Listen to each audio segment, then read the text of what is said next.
O objetivo, então, da nossa apresentação, a Maria e a Maria Júlia já adiantaram, é a gente falar um pouco dos aspectos práticos das disciplinas que vocês aprendem aí. A gente vai falar um pouco sobre a nossa empresa, pode deixar que não é propaganda, é só para vocês entenderem o contexto. E dentro da nossa empresa a gente vai falar do Posto Ecoeficiente, que é um projeto que a gente tem um xodó danado, a gente viu ele nascer, então ele é muito importante para a gente, para a nossa área, para a área de arquitetura e engenharia lá da Ipiranga. E dentro do Posto Ecoeficiente, a gente vai realçar um pouco mais os estudos relacionados à iluminação artificial e natural, que foi os que nós conduzimos aqui com a UFRJ. A nossa área é que cria o projeto padrão, o projeto que vai servir de referência para ser multiplicado e você poder reconhecer um posto Ipiranga em qualquer lugar. A gente sabia que qualquer coisa que a gente colocasse nesse projeto padrão tinha o potencial de se multiplicar 6.000 vezes, 6.700 vezes. Então a gente sabia também que qualquer erro e também qualquer acerto teria um impacto enorme. Então a gente pegou o nosso projeto padrão e reviu ele e criou o conceito do posto ecoeficiente, que é um posto que vai estar aqui, que é um posto que atua nas gestões de água, energia, materiais e resíduos e solo de uma maneira viável economicamente. Então a gente juntou tudo isso num pacote novo, que é o posto ecoeficiente. Para a gestão de energia, por exemplo, eu vou passar rápido e depois a gente vai detalhar mais a parte de iluminação. A gente cuidou da parte de sensor, que é para evitar o desperdício. A gente usou aquecimento solar, ao invés do famoso chuveiro elétrico, que é baratinho, baratinho. Só que ele gasta uma energia para o resto da vida do posto. A gente cuidou do sombreamento, e aí a gente vai falar mais dele, porque ar-condicionado, todo mundo sabe, vocês veem a conta de luz de vocês, no verão ela fica uma beleza, né? Por causa do ar-condicionado. Então, sombrear, a gente tem uma vitrine enorme na MPM, uma loja tem que ter vitrine. Então, o que a gente procurou fazer? Sombrear, para que o raio solar não passe do vidro, porque depois que ele passa do vidro, ele vira efeito estufa. A integração da iluminação natural com artificial também foi outro ponto, até por isso eu e ela. Eu estava cuidando da iluminação natural e a Gisele da artificial. E elas precisavam se integrar, porque a gente, para tirar o maior proveito possível da iluminação natural, você também tem que usar um sistema de dimerização da artificial. Que aí você garante que você vai gastar na artificial somente o necessário. Você já está com uma lâmpada mais eficiente e você ainda pode dimerizar ela para ela não passar do ponto ali de consumo, sem necessidade, sem deixar a loja até clara demais. Na gestão da água, a gente atuou naquelas coisas que todo mundo já conhece. A torneira que controla, a descarga que controla o consumo de água e algumas coisas que o pessoal não estava muito habituado, que é coletar água da chuva e principalmente também reutilizar água de lavagem. Lavagem gasta muita água, lavagem de carro gasta muita água e a gente conseguiu um sistema que não é complicado de instalar e você consegue reduzir o desperdício de água, você reutiliza a água que é usada na lavagem. A gestão de materiais, a gente trabalhou com sistemas construtivos que chegassem no mesmo resultado final usando menos material. Então, um deles é a cobertura, que a gente chama de single deck. A cobertura de um posto, normalmente, tem um telhado e um forro, que aí são duas camadas. Essa que a gente está chamando de single deck, ela é uma camada só, é muito usada nos Estados Unidos. Ela é um material metálico que serve de forro para quem está embaixo, mas ele também é a telha.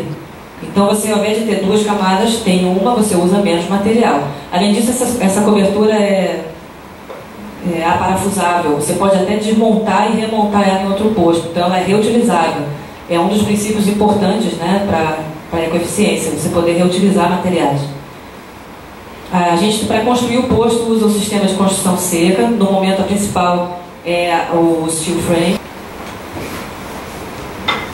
Na gestão de resíduos, a gente proporciona coleta seletiva, tem um kit de proteção para quando tem um pequeno vazamento de combustível, você já deter ele ali, evitar que ele vire um grande vazamento ou que misture com água depois da chuva. E a própria obra nossa, a obra ecoeficiente, a gente tem uma série de diretrizes para ela, porque obra, vocês devem saber também, né, que é um assunto muito comum aqui, ela é um dos maiores geradores de resíduos sólidos de uma cidade, de um centro urbano. Fica pronto o nosso símbolo é um catavento. Cada pá do catavento representa uma gestão. A pá, eu estava mostrando para vocês, a pá amarela é a gestão da energia, a azul da água, a verde dos materiais, laranja dos resíduos e a cinza do solo. E aí veio a segunda geração. Esse estudo que eu contei para vocês, ela existe desde 2000 começou a expandir em 2010. E em 2011 para 2012 a gente teve uma oportunidade, através da FINEP, até por incentivo do nosso dono lá, o Grupo Ultra, de aprofundar a pesquisa. E eles disseram: ah, é muito bom que vocês usem pesquisa através da universidade. Aí a gente já ficou muito feliz. Ecoeficiente é quando eu faço alguma coisa que preserva recursos naturais de uma forma economicamente viável. Eu não chamo de sustentável ainda, porque para ser sustentável eu tenho que estar fazendo alguma coisa que preserva recursos naturais, que é economicamente viável, interessante e que também gera um benefício social, algum tipo de melhoria social. E a gente precisava então que esse estudo de viabilidade é para garantir que as soluções que a gente estava imaginando lá no estudo preliminar iam ser viáveis para o nosso negócio. Que, gente, não tem jeito, não tem jeito. Tem muita coisa linda no mundo, mas se aquele negócio, no caso eu estou falando de um varejo, se ela custa muito caro e ele vai fazer um investimento enorme, ele não vai ter lucro, é simples assim. Aí o negócio vai morrer, vai fechar. Aí a gente fez protótipos. Primeiro em escala reduzida, maquete mesmo. A gente fez o teste de insolação, fez várias simulações de insolação com uma maquete em tamanho 1:25, né? E um dia a gente começou a falar em fazer um protótipo do dispositivo que a Maria estava projetando em verdadeira grandeza, para entender como ele seria fabricado, montado. E aí depois que a gente avaliou os protótipos, veio a parte de implantação. Elas definiram o projeto executivo, como seria, e uma coisa muito, muito, muito importante: como implantar esses dispositivos na nossa rede de 6.700 postos. Eu não expliquei uma coisa: a gente tem 8 arquitetos que trabalham transformando esse projeto padrão que a gente faz no caso a caso, pegando o terreno do posto, olhando para o projeto padrão e fazendo a junção entre eles. Então, esses arquitetos de campo precisavam saber quais eram as diretrizes para poder implantar esses dispositivos. Eu usei a ilustração aqui do nosso protótipo para ficar bem fácil de vocês lembrarem quais foram as soluções que a gente chegou nessa primeira etapa de estudos.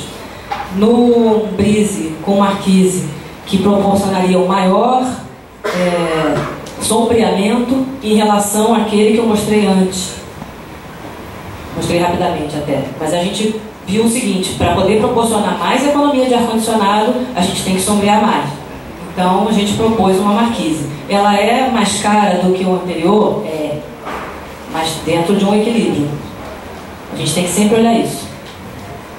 Outra solução que a gente projetou foi a iluminação zenital para a área de vendas e para a área de apoio. Aqui a de cima e a de baixo.